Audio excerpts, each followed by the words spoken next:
মই নথকাৰ কায়িকভাৱে নাই জুবিন গাৰ্গ, কিন্তু সকলোতে আছে জুবিন গাৰ্গ। কায়িকভাৱে নাথাকিলেও জুবিন গাৰ্গৰ স্মৃতি অসমবাসীৰ মন মগজুত সদায়ে থাকিব। মই নথকাৰ জুবিন গাৰ্গৰ সৃষ্টি কথা আদৰ্শ শিপাই আছে মানুহৰ মনত, মানুহৰ হৃদয়ত। সেয়ে অনুৰাগীসকল ঢপলিয়াই আহিয়ে আছে জুবিন ক্ষেত্ৰলৈ। 12 ডিচেম্বৰ এক ঐতিহাসিক দিন। 12,000 পৃষ্ঠাৰ চাৰ্জশ্বীট আদালতত দাখিল কৰিলে SIT-য়ে। চাৰ্জশ্বীট দাখিলৰ দিনাখন জুবিন ক্ষেত্ৰলৈ আহিল অজস্ৰ গুণমুগ্ধ। জুবিন গাৰ্গৰ বাবে ন্যায় বিচাৰি জুবিনৰ সমাধিতেই প্ৰাৰ্থনা ৰাইজৰ। গৈছে শিল্পী মানস ৰবীন, অজয় ফুকনৰ লগতে আন বহুজনে আঁঠুলৈ কৰিছে সেৱা। গাইছে মায়াবিনী। গুঞ্জৰিত হৈছে জয় জুবিনদা ধ্বনি।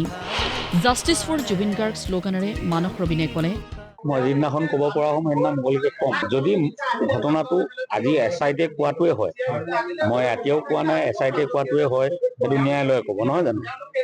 SIT-য়ে কোৱাটো যদি হয়, তেনেহ'লে সেই কথাটো প্ৰমাণ কৰিবৰ কাৰণে মই দিয়া প্ৰমাণটো এটা অন্যতম প্ৰমাণ। সকলোৰে এটাই কথা, জুবিন গাৰ্গে পাবই লাগিব ন্যায়। ন্যায় নোপোৱা পৰ্যন্ত সাৰে থাকিব অসমীয়া। যিবিলাক লোক মুখা পিন্ধা, আজিও দেখিছো বহুতে সুবিধাজনক স্থিতি গ্ৰহণ কৰি আছে। জুবিন দাৰ ন্যায় বিচাৰি #জাষ্টিছ ফৰ জুবিন গাৰ্গ বুলি লিখিবৰ কাৰণে তেওঁলোকে কিছু সংখ্যকে ভয় কৰি আছে। জুবিন দাই ন্যায় পালেহে কিন্তু জুবিন দা আত্মাই শান্তি পাব, নহ'লে জুবিন দা আত্মা কিন্তু ক'ৰবাত নহয় ক'ৰবাত ঘূৰি আছে। জুবিন দা আত্মাই কিন্তু এতিয়া শান্তি পোৱা নাই, কাৰণ কি আজি তাৰিখলৈকে আমি ভালদৰে খাব পৰা নাই, শুব পৰা নাই। অসমবাসীৰ মন আজি অশান্ত। শান্তি বিচাৰি জুবিন ক্ষেত্ৰলৈ আহিয়ে আছে ৰাজ্যৰ বিভিন্ন স্থানৰ লোক। উজনি, নামনি, মধ্য অসমৰ বিভিন্ন জিলাৰ পৰা আহি জুবিন ক্ষেত্ৰত পাৰ কৰিছে সময়। কোনোৱে কৰিছে নাম কীৰ্তন, কোনোৱে গাইছে গীত। তাৰ মাজতেই সকলোৰে দৃষ্টি নিবদ্ধ SIT-ৰ চাৰ্জশ্বীটৰ ওপৰত। ৰাইজৰ যি মতামত, সেই মতামতৰ মতে চাৰ্জশ্বীটখনত যদি হয় তেন্তে আমি বহুত সুখী হ'ম আৰু দোষীক শাস্তি প্ৰদান কৰিবই লাগিব। পুৱাই আহিছোঁ দাদাৰ ওচৰলৈ, আইতা আহিছে, মোৰ পত্নী আহিছে। এটাই আশা, যাতে জুবিনদাৰ ন্যায় পায়। জয় জুবিন দা, জয় জুবিন। সন্মুখত জুবিনৰ ফটো, চাৰিওফালে গামোচা, লিখা আছে জয় জুবিন দা। ফুলেৰে এনেদৰে লিখা হৈছে জুবিন গাৰ্গ। জুবিন ক্ষেত্ৰলৈ শিক্ষাৰ্থীক লৈ আহিছে শিক্ষকসকলে।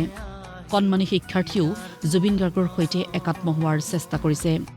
বাক্সা জিলাৰ বাগানপাৰা অঞ্চলৰ বাগানপাৰা ভাস্কৰতী ছোৱালী হাইস্কুলৰ পৰা আমি আজি আহি মিলাই আমাৰ শিক্ষক শিক্ষয়িত্ৰী লগতে আমাৰ ছাত্ৰীসকলো ইয়ালৈ আহিব বহুত অনুগ্ৰাহী হৈছিল।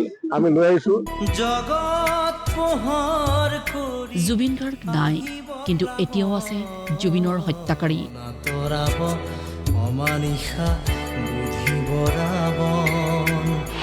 দোষীক দিব লাগিব শাস্তি, দাবী কৰিলে ফাঁচী।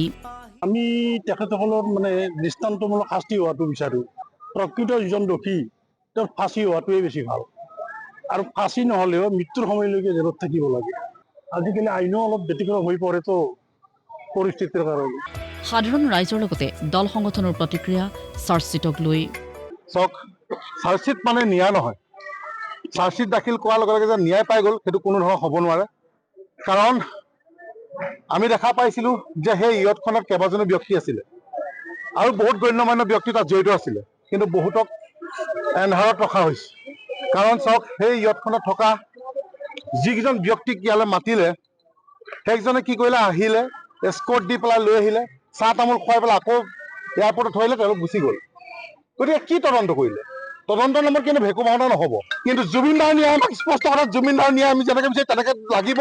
এই কাল্পিতকেইটাক আমি বিচাৰিছিলোঁ এনকাউণ্টাৰ কৰাটো, কিন্তু এনকাউণ্টাৰ নকৰিলে চৰকাৰে। ব্যুৰো ৰিপৰ্ট, প্ৰতিদিন টাইম।